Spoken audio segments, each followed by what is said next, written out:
Bom, vamos lá, gente. Nosso assunto essa manhã, naturalidade e sobrenaturalidade. Eu acho que a melhor maneira de dizer é na Bíblia. Mas naturalidade e sobrenaturalidade da Bíblia também se encaixa. Semana passada o que nós vimos foi a revelação especial e a revelação geral. O que é tudo isso? É que nós estamos estudando a Bíblia e ainda está óbvio. Tá bom, mas se quiser falar um pouquinho mais alto, se quiser falar direito, não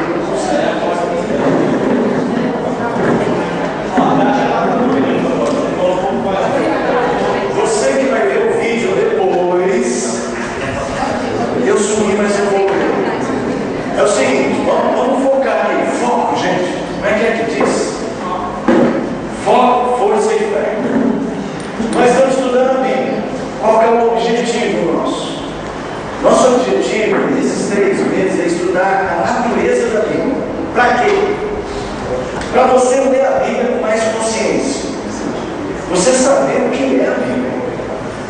Você tem um discernimento quando você abrir esse livro e fala assim, o que está na minha mão? O que é isso?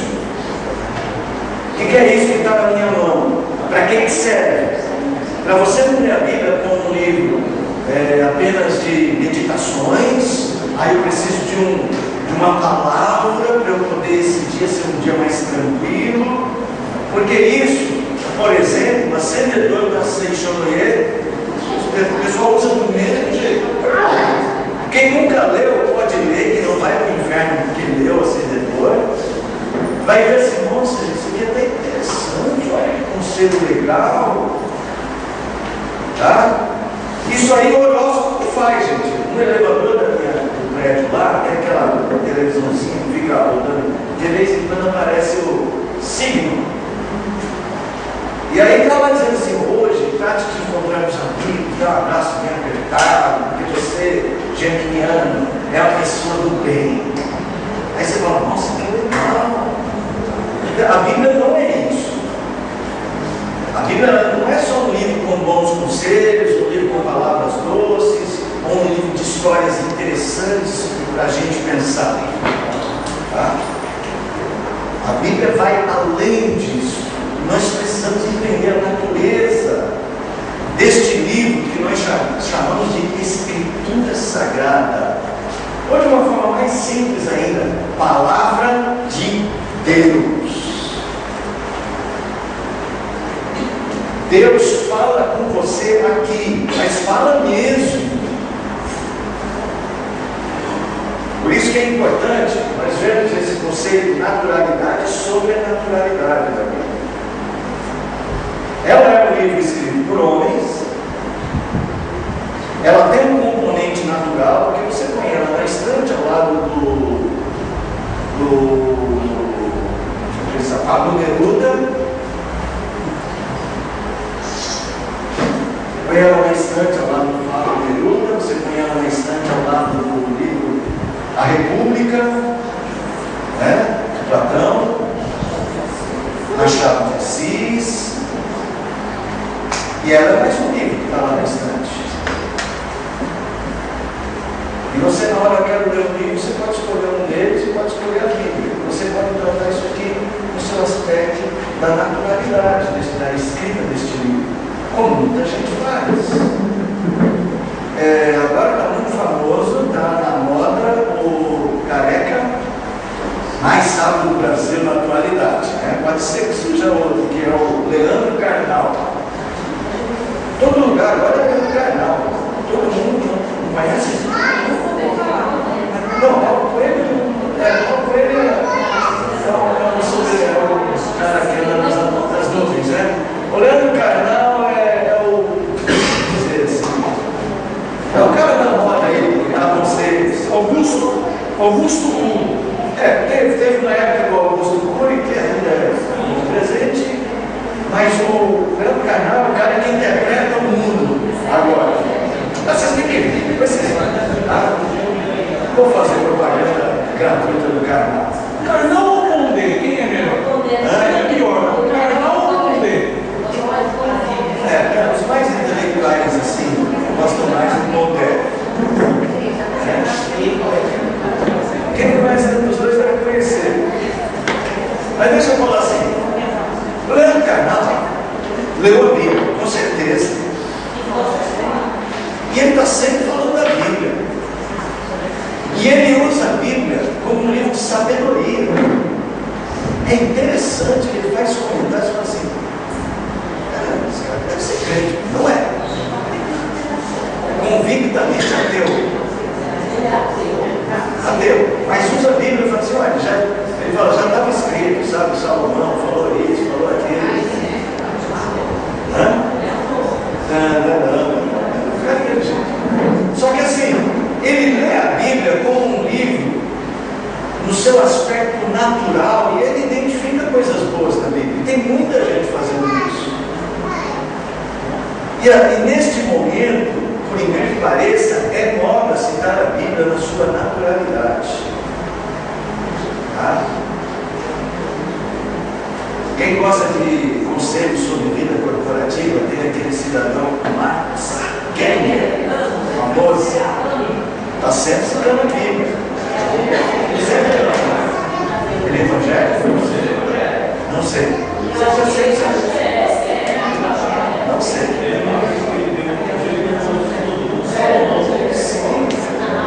Mas até aí, gente, é a moda. O que eu quero que você faça ao final desse curso é que você entenda que a Bíblia, que é um erro separar a sobrenaturalidade da naturalidade. Porque o outro lado da moeda é tão perigoso também. Porque tem muita gente que olha a Bíblia e apela para a sua sobrenaturalidade de uma maneira que passa a ler os textos bíblicos sem realidade. Um exemplo: você foi posto por cabeça e não por cauda. Se eu fizer esta afirmação, que eu sou cabeça e não sou cauda, as portas vão se abrir.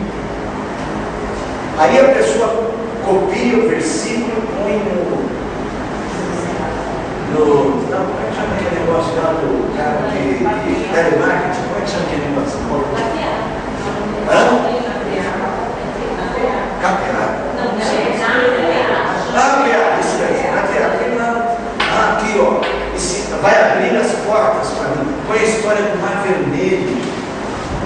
E aí começa a usar a Bíblia, ela dá à Bíblia uma ideia, uma conotação tão sobrenaturalista, como se a Bíblia ela não partisse do princípio de que nós vivemos nessa realidade concreta.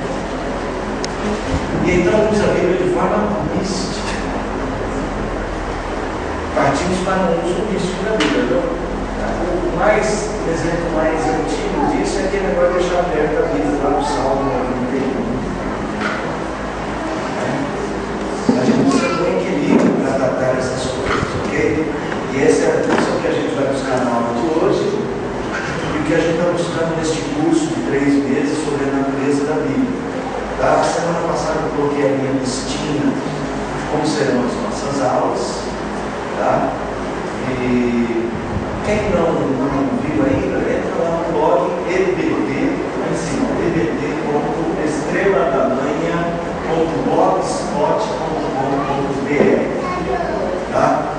Aí você vai ver a listinha lá das nossas aulas, né? Já terá as nossas aulas e já terá essas duas aulas. Fala. Reals. Como está o carnaval? Deixa eu falar. Muito mundanas. Irmãos, vamos organizar algumas coisas sobre a aula. A nossa aula dominical está fazendo um novo formato de abertura, reduzindo o tempo de abertura, e uma das medidas práticas para isso foi tirar a comemoração dos aniversariantes lá daquele momento. Essa comemoração passou para ser obrigação das salas de aula. Então a gente vai comemorar os aniversariantes da nossa sala de aula. Só que também o tempo aqui vai, então eles deixar de gastar tempo lá e transferindo para nós esse ônibus. Mas aí a gente vai fazer o seguinte, para também economizar, Os professores, nós tivemos uma reunião e estamos combinando de comemorar aniversários uma vez por mês, os aniversariantes do mês inteiro. Então, o primeiro domingo do mês seguinte, nós comemoramos os aniversariantes do mês passado, ok? Então, como a gente não... Janeiro já fez lá em cima, fevereiro a gente ainda não fez, vai terminar fevereiro, primeiro domingo de março, nós vamos ter um momento em que vamos chamar todos os aniversariantes e vamos orar e vamos bendizer a Deus pela sua vida. E se você quiser trazer um bolinho, se quiser trazer a sua festa para nós, a gente aceita. Depois da aula a gente canta parabéns para vocês, depois da aula, ok? Mas a gente ora no início da aula por todos os nossos aniversariantes, ok? Se você está nos visitando e tem interesse em se matricular na nossa aula de escola dominical, na nossa sala, para nós é bom que você se matricule. Assim, qual é a vantagem de matricular ou não? O que é que eu ganho? Bom, você ganha o prestígio de seu nome estar na nossa lista, tá? Não reprova. Eu sou a favor de reprovar, tá? Mas foi um voto vencido na congregação dos professores. Não era brincadeira. Mas assim, se o seu nome estiver na nossa lista, você nos ajuda na nossa estatística. A gente quer acompanhar, ver a evolução da escola dominical, ver o quanto a escola dominical cresce ou decresce, o quanto ela mantém regularidade. Isso depois, quando a gente vai estudar, ajuda a gente a entender e tentar preparar material para vocês, né? Então, se você tiver interesse para procurar a X-Men, aquela moça lá atrás, fique em pé, quem quiser se matricular, aquela moça lá atrás. Ela será, ela é a nossa secretária, só dá o nome para ela. Aí eu queria saber se eu estou matriculado, eu nem sei se eu estou matriculado. Fala lá com a Gislaine, ela vai te ajudar, tá bom? Grupo de WhatsApp. Bom, além de estar muito em uso hoje em dia o WhatsApp, é uma ferramenta que a gente pode usar aqui. Eu estou inscrito em 500 grupos de WhatsApp. E é óbvio que a gente não dá conta de ver tudo isso. Mas, de repente, ele pode ser muito útil. Eu acho que a melhor maneira de usar o WhatsApp é para informação. Para grupos como o nosso aqui. Para conteúdo, nós vamos usar o blog. Inicialmente vamos usar o blog. Até para contar. Você tem uma pergunta? Deixa lá. Acho que, Paulo, vai até o final da página.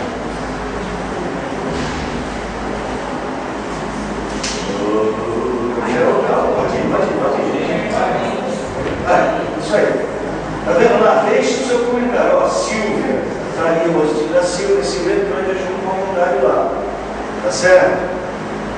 Você pode entrar, deixar sua pergunta, seu comentário. Ele é um lugar que durante a semana a gente pode interagir se alguma dúvida você teve a respeito das aulas. Gente, porque assim, é mais fácil para mim.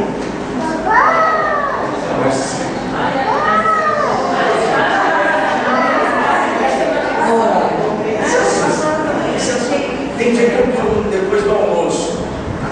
Eu tenho uma soneca depois do almoço que é uma lei para o meu corpo. Eu não sei o que acontece. Parece que tem um botão. Almoçou?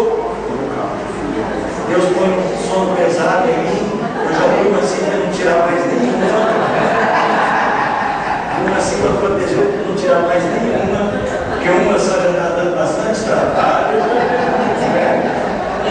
Aí às vezes à noite eu acordo para fazer só. Então assim, pode ir lá pro alto da casa. Então assim, o conteúdo a gente vai trabalhar aqui, não pode, gente, porque, primeiro, ficar digitando essas coisinhas pequenininhas aqui, só para adolescente. Para mim não dá, meus reflexos já não são mais os outros.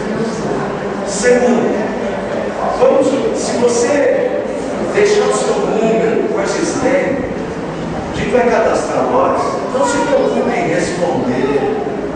Só procura um aviso, postei a aula. Vamos fazer uma coisa diferente domingo. Traga caneta e papel para a gente fazer uma atividade, só para você ter uma informação para interagir conosco. Tá legal? Isso melhora muito. Gente, não entra num grupo para pôr aquela foto bonita do Facebook dizendo bom dia, tchau. Eu gosto, mas eu não fico prestando atenção no grupo, tá bom? Nosso grupo só para trocar informações, ok? Vamos criando aí à medida que você muito bem, presta atenção nisso aqui agora. Ó. Pensem em Jesus Cristo. A Bíblia chama Jesus Cristo de o Verbo de Deus.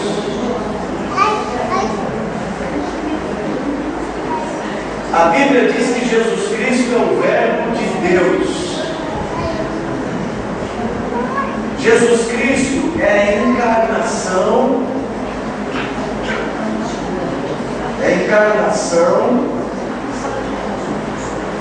da palavra.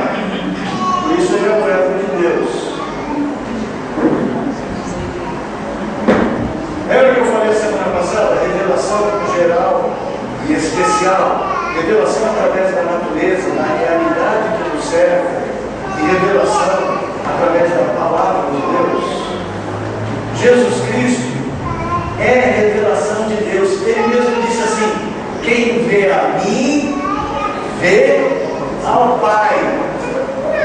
Tudo bem aí, gente? Todo mundo entende isso?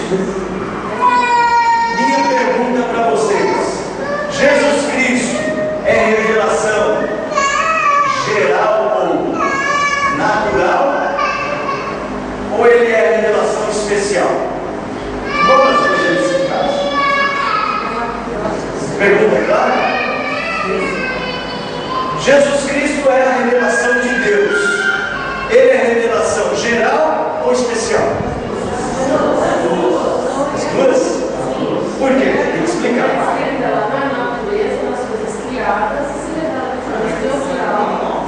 Ele se revela na natureza porque ele é físico, ok?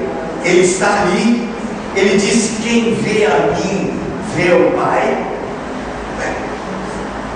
O que ele está falando? Ele está dizendo que olhar para Jesus é ver além de um simples homem, é ver a revelação do Pai. Então ele é revelação natural também, e ele é revelação especial. Explica isso para mim. Ele é revelação especial porque ele se revela aos filhos. O Pai revelou através da Escritura. Porque ele é a encarnação da Escritura. Gente, eu sei que você deve estar assim, ponto de exclamação e vários pontos de interrogação. Jesus Cristo, a palavra encarnada, a palavra de Deus, ela é uma espécie de mapa sobre quem é Jesus. Jesus é o ponto em que Deus criou o universo nele, por ele, né? E para ele. Tudo que existe por causa de Jesus e para Jesus. Jesus é para a criação, para a realidade, o ponto central. Pastor, que loucura é essa? Que coisa engraçada, não, né? Que coisa complexa. Abra aí em Efésios. Vamos lá, vamos para a própria Bíblia que vamos discutir isso. Efésios, capítulo 1. Alguém lê para mim, verso de número 9 e 10. Presentando-nos o mistério da sua vontade, segundo o seu eficácia, que nos fizeram em Cristo, de fazer convergir nele na dispensação da plenitude dos tempos, todas as coisas tanto no céu como na terra. Veja só, existe um mistério, existe algo que está encoberto. E a Bíblia diz que Deus o Pai, né, aí não está a expressão Deus o Pai, mas você vai ver ela lá no verso de número 3, que é o começo do texto. Deus o Pai nos desvendou um mistério de fazer convergir em Cristo fazer todas as coisas, tanto as do céu como as da terra, as coisas de caráter sobrenatural, com toda a realidade natural. Todas essas coisas convergem em Cristo, de fazer convergir nele todas as coisas, tanto as do céu como as da terra. Existe uma relação de Jesus com tudo que existe. Tudo que existe tem uma relação com Jesus. A sua vida e a vida das baratas. Não que elas estejam próximas, claro, vocês são bem diferentes. Mas há um sentido em que toda a criação, as coisas menores e mais. O que foi? As formigas. É que, gente, quando eu era mais jovem, eu gostava muito de rock. Ainda gosto. Hã? Não, mas roqueiro inteligente. E eu gostava muito de Titãs. E sempre que eu vou dar um exemplo desse, eu lembro de Titãs e baratas. Mostrem suas faces. Está na minha cabeça. Barata, não sei o que eu. Então assim, os insetos, os mais fofos e bonitinhos, como os mais asquerosos, e você, todas as coisas, você, né? Você e os bonitinhos cheios de patas, todos têm uma relação com Jesus. Os anjos, os celestiais anjos, bem como os infernais anjos caídos, têm uma relação com Jesus. A Bíblia diz que um dia, no final desta presente era, todos confessarão que Cristo é o Senhor. A história, está vendo lá, Gislene, que é professora de história. A história é um palco onde Deus está preparando toda a criação para chegar aos pés de Jesus no trono. Haverá um momento de ápice dessa nossa presente história, e o momento de ápice é o comparecimento de toda a realidade aos pés de Cristo.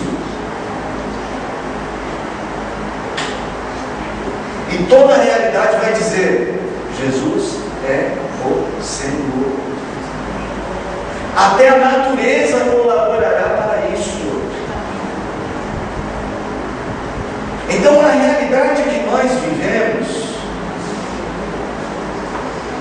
como você pode ver, ou pode perceber, ela não é isolada da sobrenaturalidade que nós também vivemos.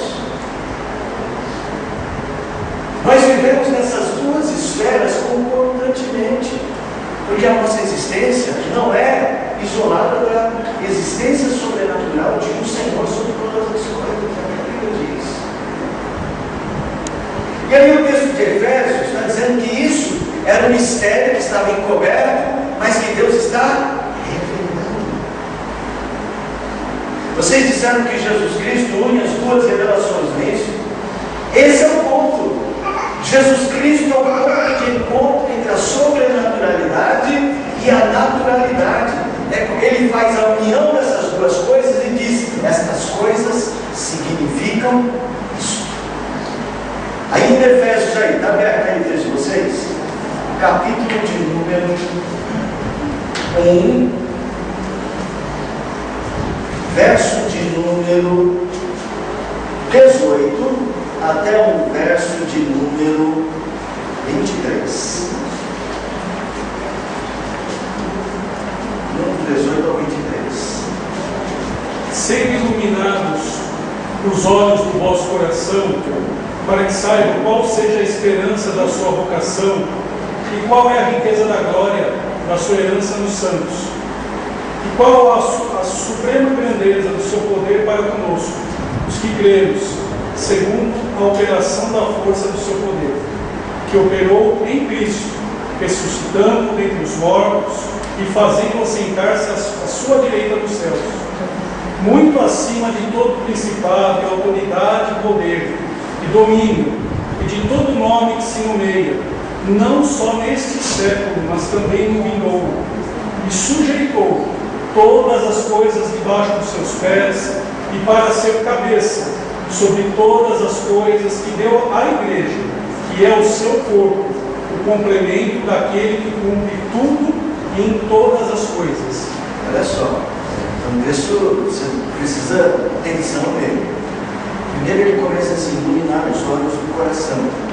A mente precisa de que a luz chegue a ela, porque ela está vivendo em trevas. Eu já vou trabalhar com o conceito de pecado, um conceito um pouco diferente de pecado.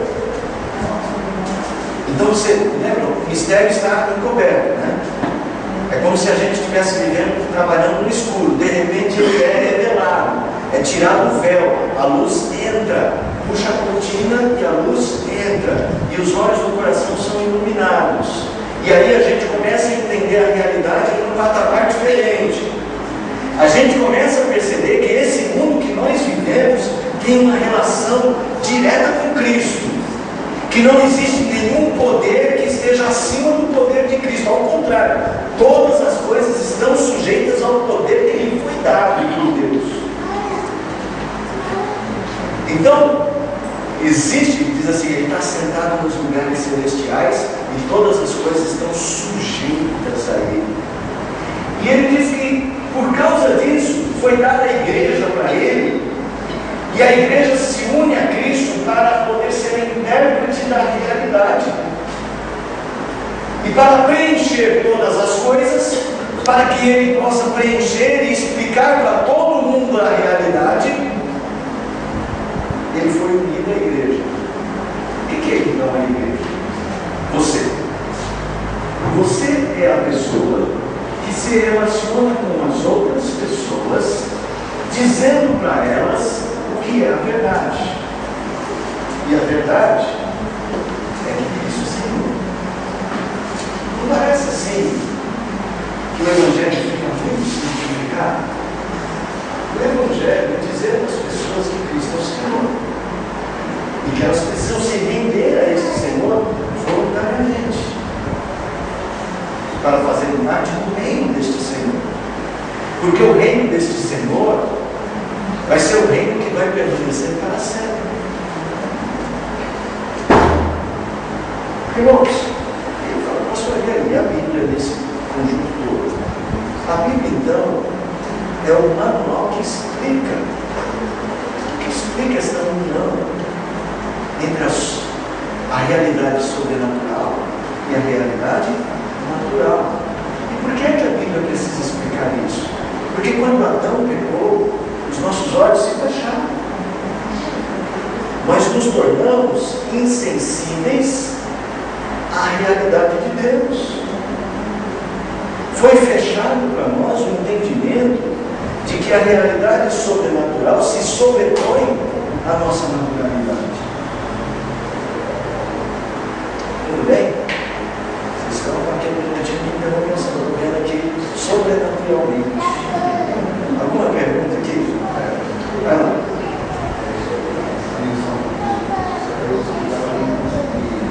É o 53? Qual pedido fala mais alto? Obrigado. Quando fala aqui, depois de todas as coisas de vários pés, várias cabeças, deu a igreja, a igreja somos nós. Okay. Esse e deu a igreja e deu conhecer e saber que Deus ele é Senhor dos Fez união. A igreja agora, tanto é que ele vai enfatizar que é o seu corpo. A igreja agora, ela está unida a Cristo na missão de desvendar. Lembra o mistério que estava oculto? Foi revelado em Cristo. Cristo revela a igreja e a igreja agora tem a missão de revelar ao mundo. E aí então a igreja sai pelo mundo dizendo ao mundo: vocês existem porque Deus criou vocês, vocês precisam ter uma relação com Deus através de Jesus. Então a igreja, gente, aí eu fico pensando, vocês podem achar assim, acadêmico demais, mas assim, a igreja tem uma missão filosófica de explicar o que é a realidade. Exatamente. A igreja, ela não deve se... Nós estamos fazendo um caminho invertido. O crente hoje está fazendo um caminho invertido. O crente está adotando filosofias desse mundo e tentando viver a sua vida em paralelo. Ele está vivendo um conflito de realidades. Porque ele diz crer numa realidade, mas ele anuncia filosoficamente outra. É por isso que eu bato na tecla, vocês que são estudantes, aqueles que gostam dessa matéria, é preciso ter crentes com coragem para dizer assim: qual é a filosofia cristã sobre a realidade? Nós precisamos saber anunciar quem somos, ok? Mas como a aula não é de filosofia cristã, é sobre Bíblia, e essas coisas estão em conjunto, você tem que saber que a Bíblia então é o nosso manual que estabelece o nosso padrão de entendimento da vida. Semana passada eu fiz principalmente uma relação entre a revelação natural e a revelação especial, a revelação geral e a revelação especial, dizendo que a revelação geral, que é o contrário. Deixa eu fazer desenho, que é melhor. Desenhar, eu explico melhor. Existe uma revelação geral, que é Deus se revelando através da natureza. Só que por causa do pecado foi encoberto o nosso entendimento de que existe um Deus através da natureza. Você não está muito alto, senhor? Pastor, eu acho que o pessoal, quando estava falhando, Tá bom. Analisa para mim. Entendi. A revelação geral. Peraí, 2 passos. A revelação geral fala de um Deus. O sol fala de Deus.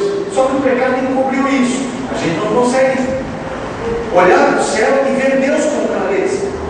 Então a revelação especial, a Bíblia, ela nos foi dada não só para falar de Deus fazendo um salmo. Não, ela foi dada para que interpretássemos melhor a nossa realidade e entendêssemos Deus atrás de quem nós somos e do que está ao nosso redor. Porque a melhor maneira de servir a Deus não é imaginar assim: existe um Deus. Onde ele está? Está lá. Deus está além. No terceiro céu. Não. Deus está além. Mas ele está, é como a gente fala, ele é transcendente. Mas ele também é imanente. Ele está aqui. Está nesse ventilador. Está nesse barulhinho do ventilador. Está no cafezinho. Está nesse copo vazio de café também. Que de repente pode ser cheio, preenchido pelo poder.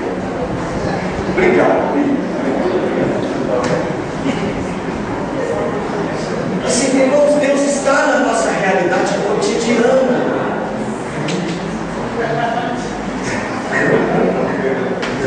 Deus é sobrenatural.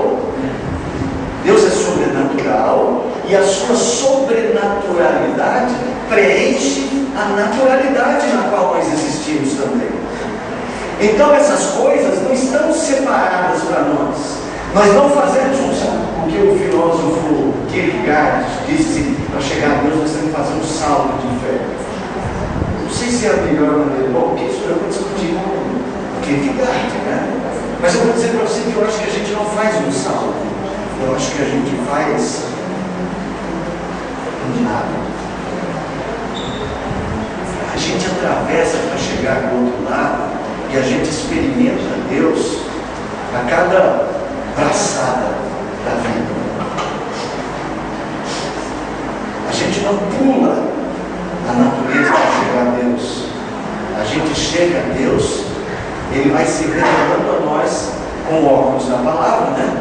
para a gente entender essa realidade que a gente vive.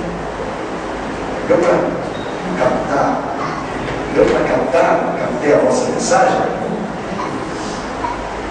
Então a gente tem que entender essa ligação entre sobrenatural e natural, não fazendo divisão. Você vai ler na nossa versão, baixa um pouquinho, Paulo.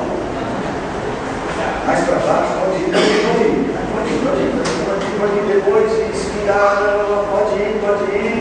Vai, parou. Naturalidade e sobrenaturalidade estão unidas na Bíblia. A Bíblia não trabalha com essas coisas assim. Isso é natural, isso é sobrenatural. Baixa um pouquinho. Peraí, não é aí mesmo, não precisa baixar não. Dê para mim, Sara, dê para mim ali o primeiro e segundo parágrafo. Resumindo, tanto a história do pensamento cristão, podemos dizer que o final do período medieval trouxe uma forte influência aristotélica sobre a visão do mundo cristão. Dois nomes vamos destacar neste período: Tomás de Aquino e Guilherme Boutin. Estes dois expoentes do pensamento cristão chegaram a conclusões bem próximas sobre a realidade. Eles dividiram fortemente a verdade sobrenatural da natural. Tomás de Aquino atribuiu alguma relação a estas suas realidades no momento dos milagres e Ockham simplesmente se tornou incomunicáveis. Aquino trabalhou com a ideia de natureza e graça e Ockham empreendeu o projeto conhecido como Navalha de Ockham. Deixa eu explicar isso aí. Esses dois cidadãos, no final da Idade Média, eles eram cristãos, os dois eram padres, o Ockham, acho que era franciscano. Eles chegaram à conclusão seguinte: a realidade de Deus é uma, a realidade dos homens outra, e elas estão separadas. Eles causaram uma forte influência em todo o mundo, pensamento ocidental, sobre o que é sobrenatural e o que é natural. O Tomás de Aquino diz assim: olha, o sobrenatural de vez em quando vem para a Terra e Deus produz milagres. O Ockham diz: não existe comunicação entre eles. Por isso que o projeto dele é bem conhecido, a navalha de Ockham.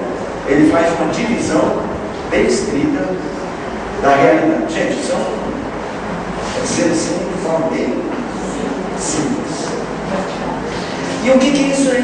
Por que isso foi importante? Porque o pensamento que nós hoje temos geral, aquilo que a gente vai falar de senso comum, é de que assim, não se mistura a realidade concreta com aquela realidade lá. Isso aí é coisa da fé. Isso é como se o mundo da fé não fosse real, não fosse concreto. Quando eu digo para você realidade concreta, você lembra aqui de Deus? Você diz assim: Deus é concreto. Para você é uma frase que faz todo sentido? Ou ela precisa de uma explicação? Deus é concreto. O que é uma coisa concreta? Real. Sólido. E Deus? É concreto? Deus é sólido? É espírito. Mas Ele é verdadeiro, Ele é real. A realidade de Deus é tão concreta quanto essa mesa. Só que para a mente ocidental, não, isso é coisa da fé, gente. E o Guilherme de Ockham, ele vai dizer, por exemplo, que assim, a teologia, ela não pode ser considerada uma ciência, porque a teologia, ela não pode ser estudada por meio da razão, tem que ser estudada pelo mecanismo da fé. E até a gente crente, mesmo gente que é crente, ainda diz assim: não, isso aí é só pela fé. Como se a fé fosse uma coisa que estivesse longe dos mecanismos próprios do entendimento. Por exemplo, diz aí.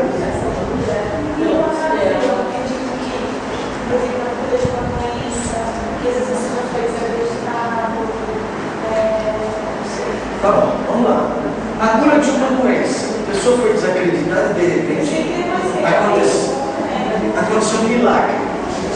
O câncer sumiu. Estava aparecendo em todas as fotografias e de repente não está mais lá. Pergunta: a cura é real? Ela é real. A causa da cura, o que causou a cura, é real? Ela pode não ser explicada, mas alguma coisa fez sumir o câncer.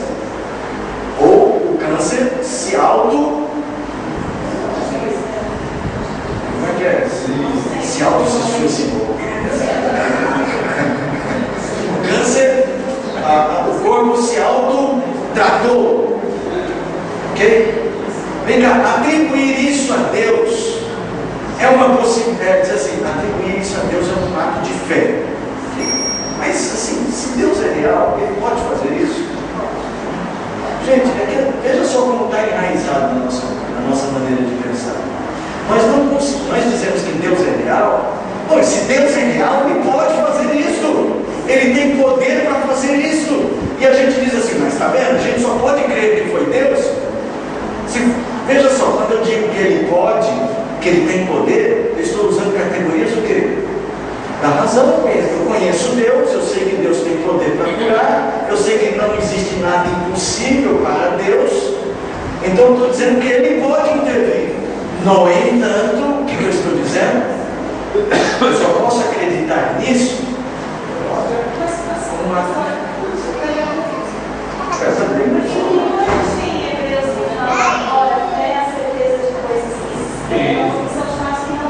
a palavra certeza é uma palavra. As coisas que não se veem.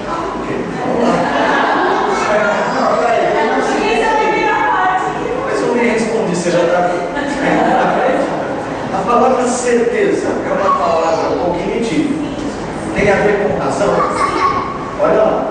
Fé é algo que eu faço que faz com que eu. É um mecanismo da razão. Fé é uma convicção, é um processo racional que me leva a conclusões racionais de coisas que eu não posso ver. Então, a fé ela não está isolada do processo racional como o Guilherme Dioca. O que a fé faz é que ela usa um conhecimento que não está, agora sim, um conhecimento que é revelação especial. E essa parte está me faltando. Eu entendo o concreto, mas estava Professor de catecúmenos tem prioridade. Porque exatamente aí é o elo da ligação. Porque quando se fala em se tem que isolar a fé, por exemplo, a revelação especial é dada. Mas conforme nós vemos em o texto lá em Efésios, aquele que o Senhor escolheu vai entender, vai se desvendar e eu vou assentar pela fé. Então, a partir daí, eu consigo fazer a ligação de que, não, Deus é real porque Deus é real e isso é possível em Deus, não na cabeça ou na mão dos homens, mas em Deus isso é possível. Mudar o exemplo da saúde lá. Até aí tudo bem. Mas ele vai passar pela fé esclarecida na mente do Senhor. Mas vamos dar um exemplo. Deixa eu dar um exemplo. Vamos ver uma coisa. Seria quando você começa a enxergar na parte especial, não é você tirar, é forte ou é Deus? É Deus. Se quando a gente sofreu um acidente, nossa, foi tudo sorte. Não foi Deus. Eu estava no avião da Chapecoense, o avião caiu e eu sobrevivi. Foi Deus? Ou foi o fato dele estar no lugar certo do avião?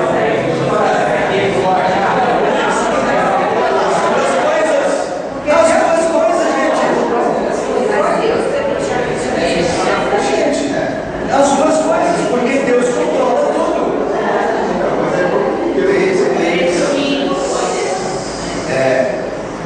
Please. Girls and boys. Be quiet. É o seguinte, Presta atenção. Eu vou retroagir, mas antes vou no exemplo da Chapecó. Escuta só. Deus é real. Ele realmente está em cada voo de avião, fazendo a sua vontade. E foi a vontade de Deus que o fulano ou a fulana, a aeromoça lá, tivesse sentado na posição, e quando ela viu o perigo, o treinamento dela levasse a ficar na posição certa, ela foi a pessoa que menos se machucou. Ela estava no melhor lugar, sim, o melhor lugar com um acidente difícil, mas ela estava no melhor lugar e ela tinha treinamento, processos naturais. Mas Deus está falando. Nós não podemos separar a sobrenaturalidade da naturalidade. O trabalho da Bíblia é nos levar a unir isso.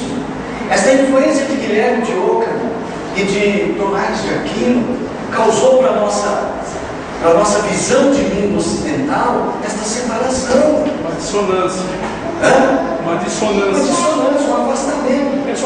Eu não sei nem se é uma dissonância, porque a dissonância ela é um elemento que você compara com o som harmônico. Porque você só consegue ver expressão de fé, pode ver como isso aí é automático. Expressão de fé no positivo, expressão de fé no avesso, você não enxerga. Para o crente é difícil, não, Deus fez isso. Você vê uma criança sem braço, sem perna, vivendo normalmente, você consegue ver fé. Lembra que eu tenho que retroagir. É o seguinte, a pessoa que teve um parente salvo daquela acidente da Chapecoense fala assim, foi por Deus. Mas a pessoa que o parente morreu vai dizer o quê? Exatamente. É aí que é o X da questão. Vai falar que é Deus. Deixa eu retroagir agora. Vamos lá, para dar um exemplo. Quando você volta lá atrás, quando a ciência não era tão desenvolvida, havia pessoas que ficavam doentes da mesma doença. Uma morria e a outra não. Vamos pensar numa doença que matava muita gente. Pneumonia, tuberculose. Umas morriam e outras não. Aí as pessoas falavam para aquela que não morreu, Deus te curou. Hoje, com o desenvolvimento da ciência, a gente sabe que nossos organismos eles desenvolvem processos naturais de imunidade.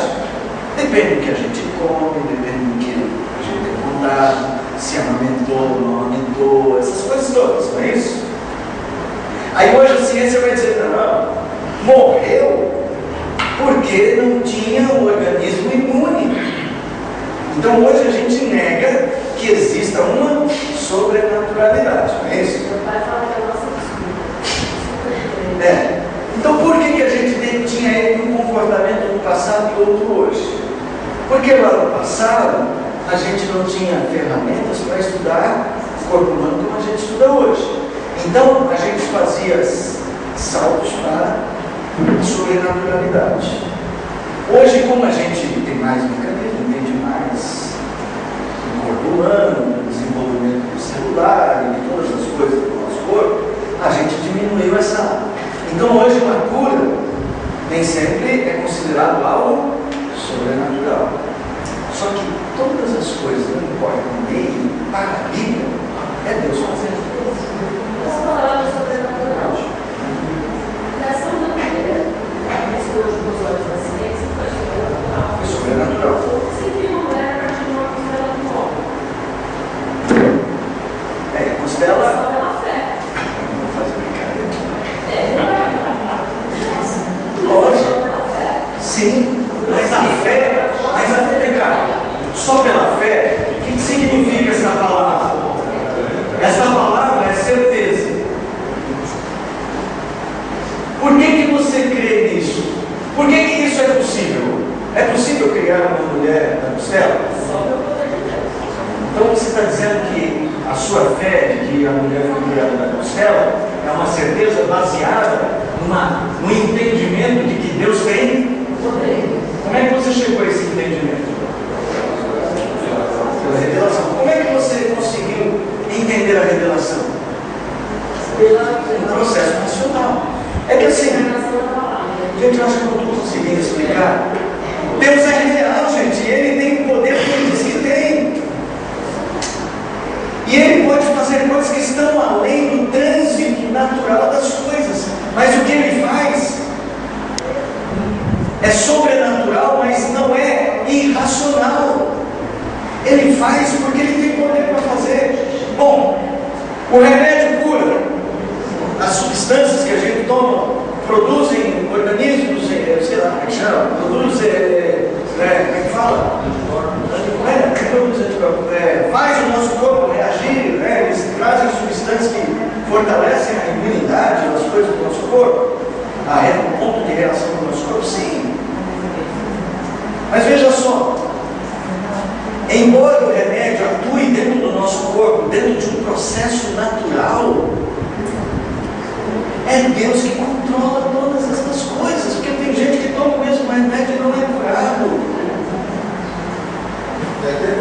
Agora sim, você fala assim, por que o remédio tem esse poder? Porque tem a substância tal. Você usa o processo racional para entender o funcionamento do remédio. O indígena, o que usava as ervas com as mesmas propriedades, ele comia, debatia lá e tomava aquilo, soprava fumaça, e o cidadão era curado, podia atribuir as suas percepções espirituais. A cura para ele assim, veio do chá que tomou, mas ele não fala assim, o chá não falava, né? Agora eu já falo. Assim, porque hoje o conhecimento acadêmico está à disposição. Outro dia até apareceu aí um médico que era indígena defendendo uma tese doutorada, aí a televisão vai lá, porque, digamos, faz sucesso, mostrar isso. Aí volta. Mas assim, eles não faziam uma ideia, a tal substância age nos anticorpos e fortalece a célula. Ele tinha uma outra maneira de ver. O que eu estou dizendo para vocês é que ainda existem elementos que nós não conhecemos pelo saber científico e talvez não cheguemos a conhecer, mas eles não são irreais. A gente não pode usar a palavra fé como sinônimo de coisa fora da possibilidade racional, não é fora da possibilidade racional. Fé com irracionalidade. Fé é aquele momento, já que a racionalidade não consegue me dar todas as respostas, eu vou para uma atitude de desligamento do racional para. Não, a gente está baseado na revelação de que Deus pode. Bom. Você está querendo? Eu estou querendo só responder. É que muitas vezes nós, nas coisas que para nós são muito naturais, como uma cura, muitas vezes nós não conseguimos enxergar uma atuação milagrosa de Deus nesse processo, porque nós atribuímos esse processo a algo medicinal que teve alguém que fez um remédio, que aquele remédio curou, mas aquilo foi um processo natural, não teve, como muitas vezes nós não enxergamos que nesse processo houve uma atuação milagrosa de Deus para evitar fechasse. A palavra milagrosa é uma palavra que nos confunde. É uma ação de Deus, ela não precisa ser milagre para ser de Deus. Porque para nós o milagre é processo natural, é parte do processo para natural. nós o milagre é só que quando nós não conseguimos ver a atuação do homem resolvendo aquilo. Aí para nós é milagre. Mas vamos lá. Peraí, Você falou, tem só a ação de Deus, porque tem um homem que eu disse que a revelação especial nos ajuda a interpretar a realidade. A realidade inclui as curas, por exemplo. O que a revelação especial nos fala sobre as curas, lembra a revelação da natureza, é isso? É que as curas, elas não são encerradas dentro deste processo natural. Elas fazem parte de um processo maior dirigido por Deus. O sol sai daqui e se põe lá e faz isso sempre. Isso é natural para nós. No entanto, esse é um processo que a Bíblia diz que depende de Deus. A mesma coisa as curas. Quando a mamãe falava assim, caiu do chão, né? Caiu do chão, deixa comer. Já comeu? Não, depois que come, fala assim, não é adquirindo anticorpos. O processo natural. Mas é Deus também. Indisculpáveis. Porque eles têm essa ação natural da revelação de Deus. Nós vemos isso como Peraí, vamos lá. Vamos fechar aí, eu vou ter que porque a nossa nação tem esse ponto de quando Paulo está citando que o homem fala de unidade de Deus, por exemplo, é que até determinado ponto Deus permite que o homem tenha ação. Você está usando a atividade. Nós cremos que é Deus agindo, mas não tem mais ação do homem, só Deus pode agir.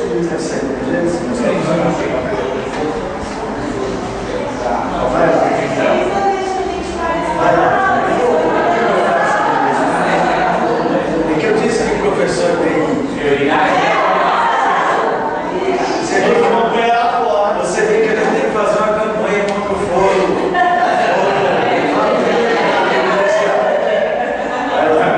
Eu acho assim, que independente do científico, a gente tem que pensar e olhar a vontade de Deus, que é o principal. Eu posso ter todo o medicamento, se não for a vontade de Deus, que é o sobrenatural, mas que a nossa, a gente pode ver essa prática aí.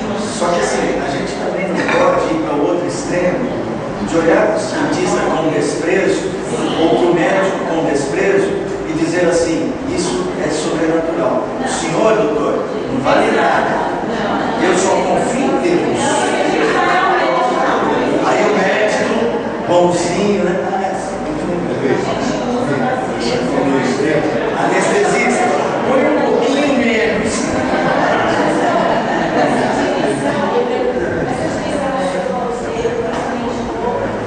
Hoje, quando a gente fala sobre nossa opção cristã, não é o que a gente tenta enxergar melhor, que a gente sabe que o nosso ponto de partida é sempre Deus. Né? Baixa no sol, não sei como é que eu vou falar. Aí não é isso mesmo. Isso mesmo não pode baixar. Baixa, aqui, ó, peraí. O passo seguinte na filosofia.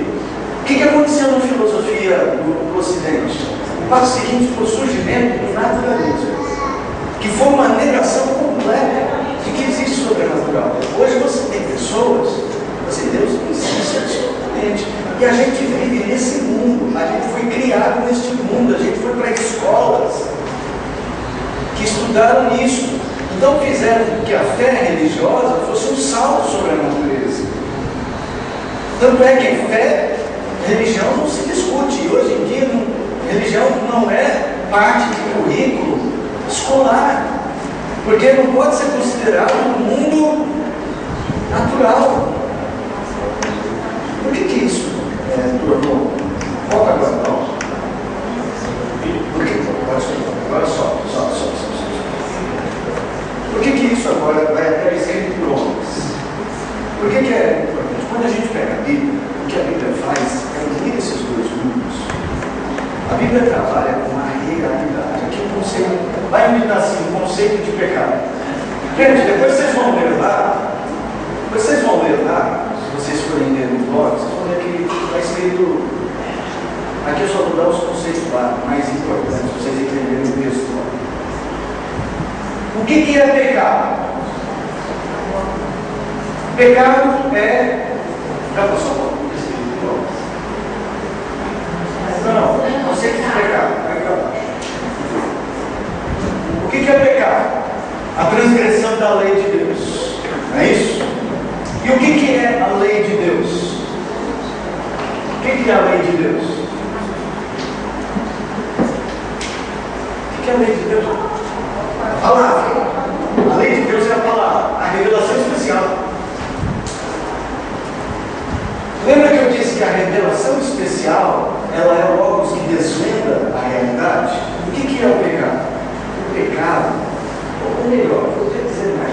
que é? O que faz o pecado? O pecado é isso. O pecado é isso. O pecado é o que nos faz.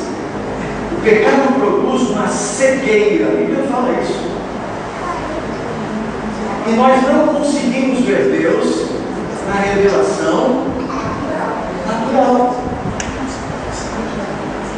Então o pecado é uma transgressão da lei de Deus, porque justamente o papel da lei de Deus, da revelação especial, é desvendar o mundo. Então o que essas pessoas que vivem a realidade sem Deus estão fazendo? Elas estão vivendo do jeito que elas acham melhor. Só que o jeito que elas acham melhor é um jeito que não considera a integridade total da existência. Elas vivem só metade. Elas só vivem o mundo natural. Salmo 53, versículos 1 e 2. 53, 1 e 2.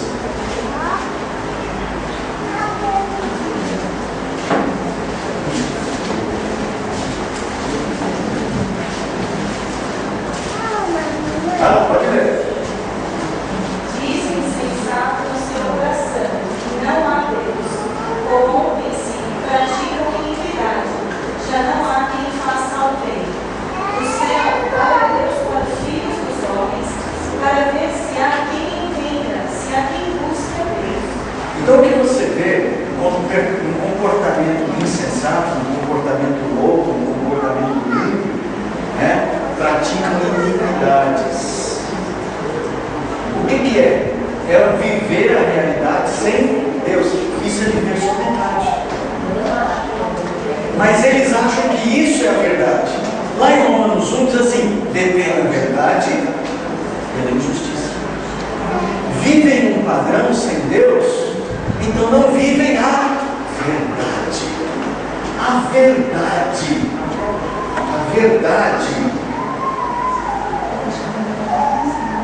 é o conceito de todo. A verdade é o todo. Se eu vivo só uma parte, por mais que eu chame isso de minha verdade, essa verdade parcial não é verdade. Pensa no louco. A pessoa perdeu o juízo e ela acha que é Napoleão. Aí, pensando em ser Napoleão, ele começa a regimentar seus soldados. Chega lá pro David e fala: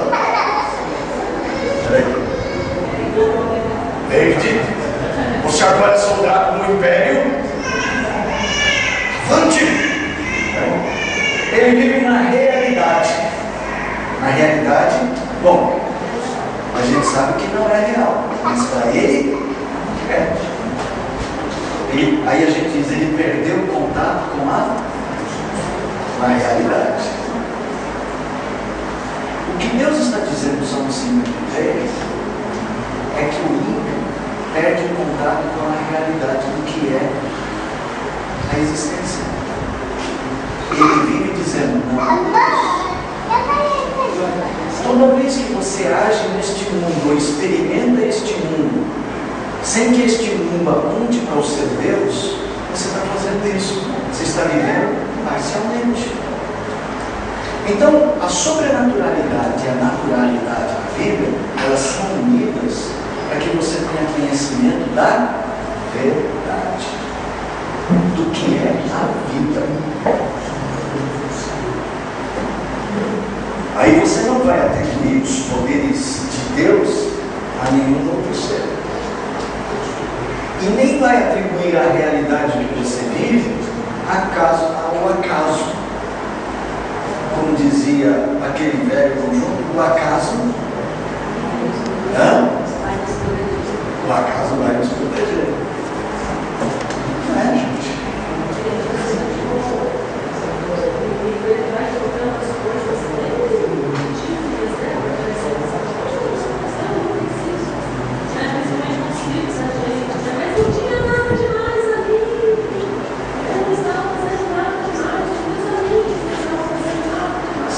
é uma tentativa de experimentar o mundo sem Deus.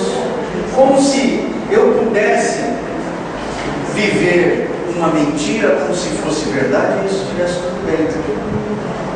Veja no Salmo 53. Aí Deus olha do céu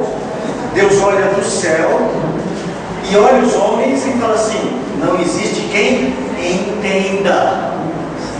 As pessoas estão com a percepção da realidade fechada. O pecado é isso, é viver a vida sem Deus. E é fácil cair no pecado. Falei demais sobre isso. Quero que vocês, se vocês puderem, abram o texto lá. Quem não tem internet, fala para a gente poder imprimir para vocês. Tá? Faça o texto pelo celular. Faça qualquer negócio. Mas eu queria que vocês entendessem esse mecanismo. Que a Bíblia, ela é uma janela, ela é uma porta que desvenda essa realidade e instrui você para entender as coisas de um modo completo. Mas deixa eu falar um pouquinho mais. Sobe agora, Paulo. Agora, isso aqui quer dizer isso aí, vai lá. Abra aí no texto de 2 de Pedro, capítulo 1.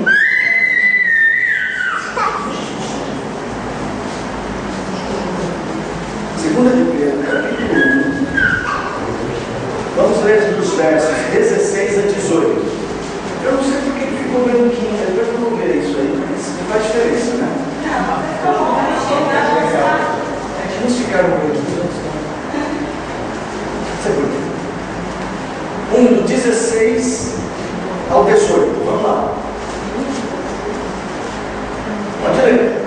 Porque nós seguimos sábados religiosas quando vocês devem conhecer o poder e a vida de nosso Senhor Jesus Cristo, as fontes das vidas oculares de sua amizade. Porque ele recebeu honra e glória de Deus Pai, porém, pela qual é gostosa a seguinte vossa dirigir.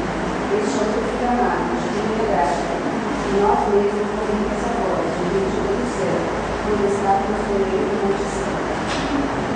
Escuta só. Paulo, só eu acho que esse texto está completo aí.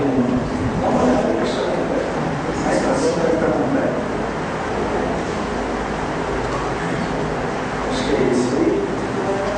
É isso aí. Irmãos, Pedro está defendendo o ensino dos apóstolos. Pedro está dizendo que o que os apóstolos ensinaram não era uma mera fantasia. Como é que ele usa lá? Vê se acha aí, Paulo. É isso aí. Olha lá. Por que não nos demos a conhecer o poder da vida do nosso Senhor seguindo fábulas engenhosamente inventadas?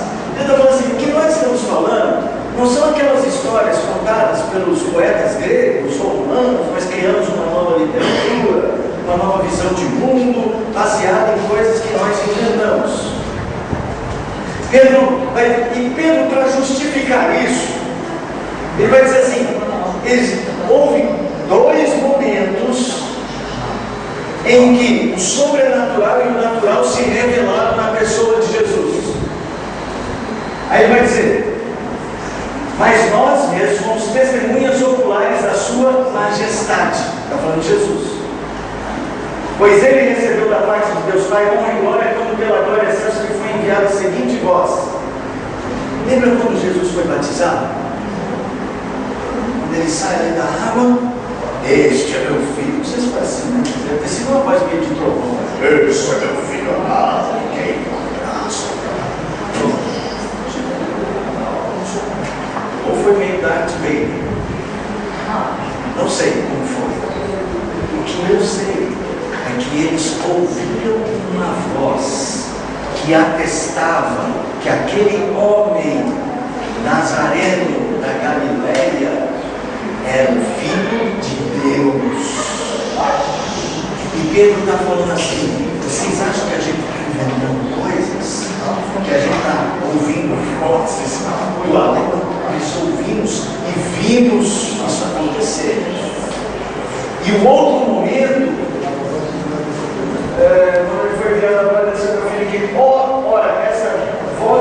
dos céus, nós a ouvimos quando estávamos com Ele no monte. Ele falou, e depois nós ouvimos de novo. Quando lá no monte da transfiguração, nós vimos a glória de Jesus. Pedro está dizendo que a palavra que ele prega não é uma palavra inventada. Ela não é meramente uma sobrenaturalidade sem pé na naturalidade. Ele está dizendo, nós vimos o encontro do sobrenatural com o natural na pessoa de Jesus. O que Pedro está dizendo é que a Bíblia é escrita por homens, mas ela é criada por Deus. Aí mesmo em 2 de Pedro, no último capítulo, 2 de Pedro, capítulo de número 3,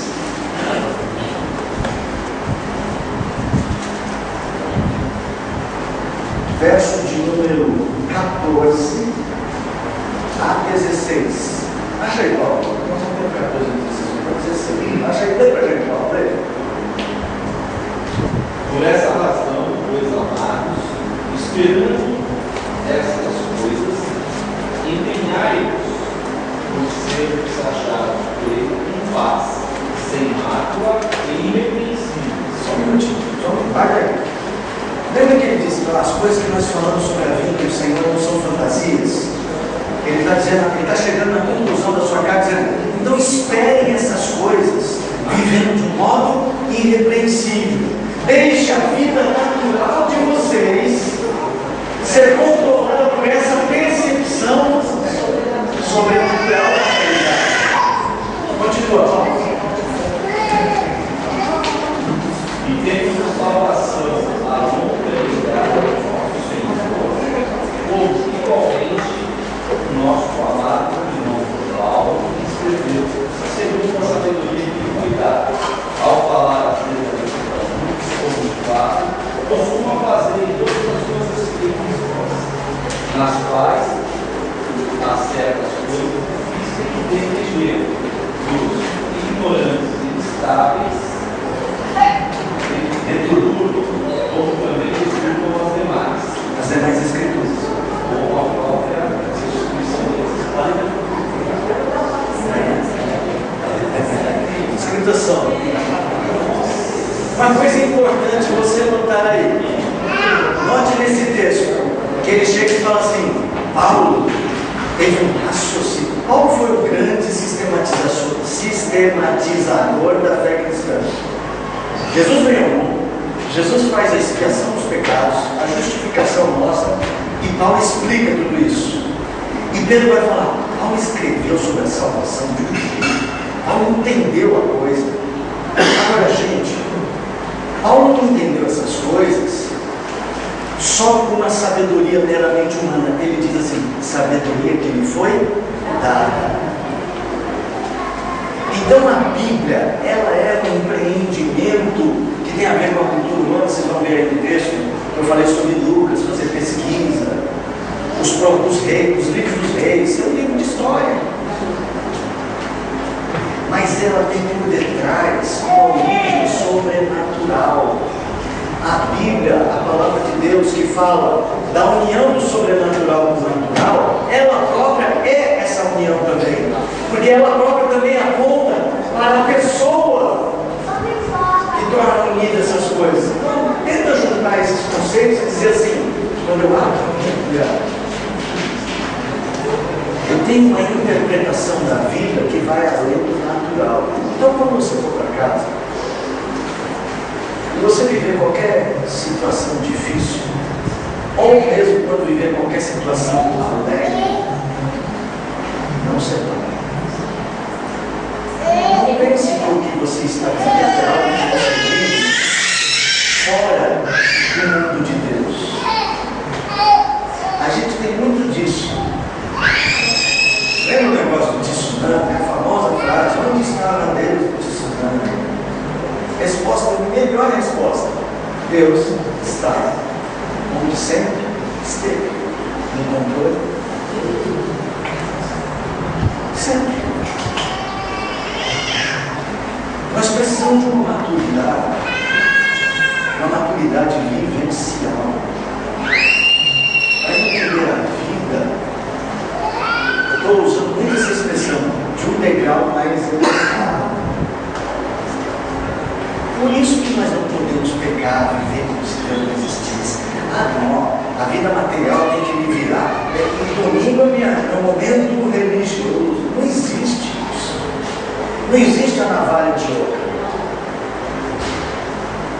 Não existe essa ideia de naturalismo e irracionalismo da religião. Não existe. É viver uma mentira.